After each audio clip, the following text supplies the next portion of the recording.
Take a break from your busy schedule and join Harold Sala for Guidelines for Living.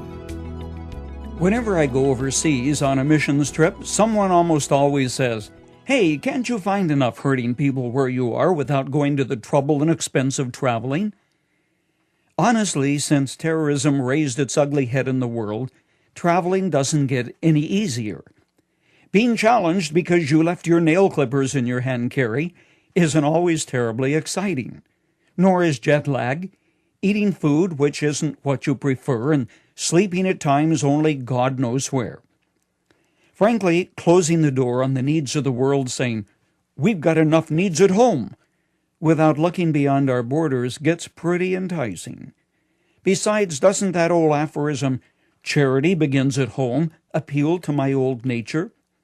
So why bother with the suffering of Afghanistan, the plight of the poor in the Russian Far East, the street children of Venezuela, or the plight of widows in India?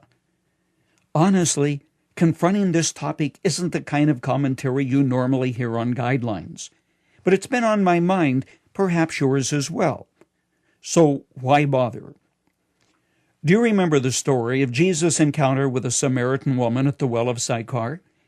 It takes up a considerable amount of print in John's Gospel. This woman was a social outcast, an easy mark who slept around.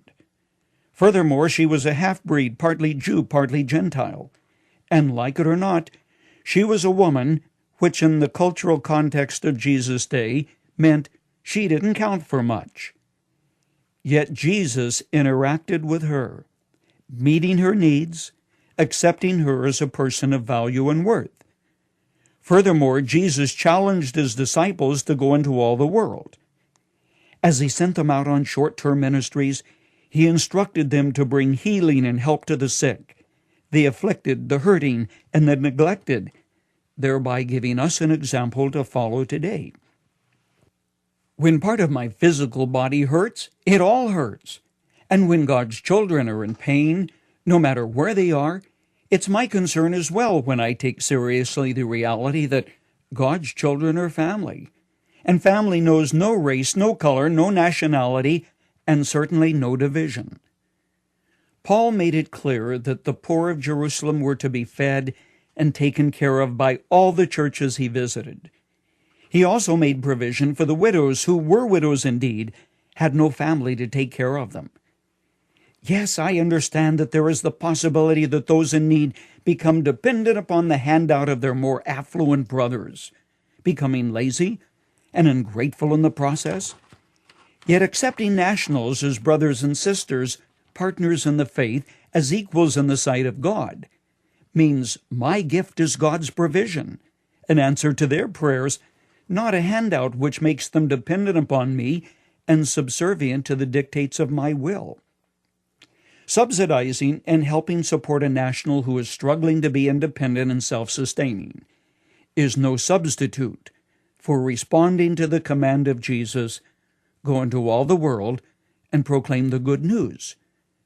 But it enables my brother to fix his teeth, perhaps by antibiotic for the infection that caused his baby's feet to swell, or perhaps get medical care, saving his wife and mother of his children. When Bob Pierce picked up an orphan child in Korea and took him to an orphanage asking that he be fed and sheltered, the sisters explained that 4 people were eating out of every rice bowl. Picking up the child, she placed him in Bob's lap, asking, "Here, what will you do with him?" In answering that question, World Vision was founded. You've just heard Dr. Harold Sala with Guidelines for Living. If you'd like to listen to the program again, download a copy, subscribe to our devotional, or view other resources, visit guidelines.org. We would like to hear from you too. You can email us at info@guidelines.org. Thanks for listening, and we invite you to join us again for the next edition of Guidelines.